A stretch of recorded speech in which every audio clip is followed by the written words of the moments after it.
Ota-onaning farzandi bilan bog'liq quvonchli onlari ko'p. Biri-biriga o'xshamaydi. Ilk odimi, keyin esa uni qo'lidan yetaklab bog'chaga olib borish har bir ota-onaga o'zgacha huzur bag'ishlaydi. Mavzuni Andijon shahridagi ilk ikkinchi davlat maktabgacha ta'lim tashkilotida o'tkazilgan ochiq eshiklar kuni tadbiri bilan davom ettiramiz.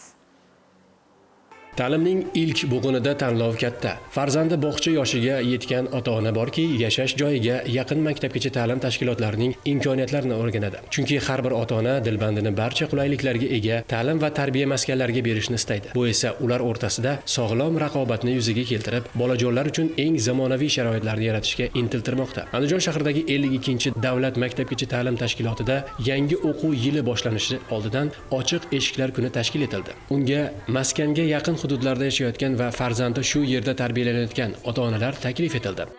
Meni farzandim Solihabegim 52-bog'chada tarbiyalanib kelmoqda, tillar o'rganmoqda, raqs to'garaklarga qatnashmoqda.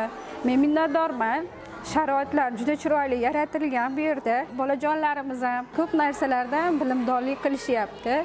Ta'lim va tarbiya maskani pedagog va xodimlari bolajonlarga bor mehrini berayotganini so'zlar orqali emas, amaliy tomondan ko'rsatib berdilar. Bolajonlar rasm chizishni ham, sport mashqlarini bekamu ko'st bajarishni ham bir zumda o'rganib olishgan. Mana bu bolakaylar hali maktab yoshiga yetmasdanoq shahar chempioni bo'ldilar. Bunda muassasada tashkil etilgan sport to'garagining alohida o'rni bor. Eng muhimi, bu maskanda har bir bolaning noyob qobiliyati tezda ilg'ab olinib, uni rivojlantirishga kirishiladi.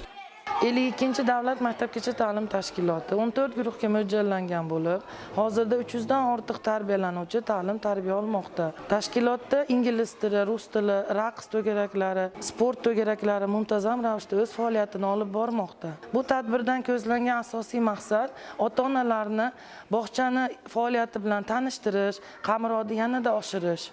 Mashg'ulotlari ham zavqli ekanligi ota-onalarda katta qiziqish uyg'otdi. Toshli yo'lakchalarda yurish bolalarning oyoq harakatini yaxshilasa, hovuzdagi to'pchalarni qarmoqda ilib olish esa tezkor fikrlash qobiliyatini rivojlantiradi. Bir-biridan quvnoq o'yinlar va ajoyib mashg'ulotlardan so'ng mittivoylarning mana shunday shinam xonalarda orom olishi mehmonlarni shu dargoh haqidagi ijobiy fikrlarni yanada oshirdi.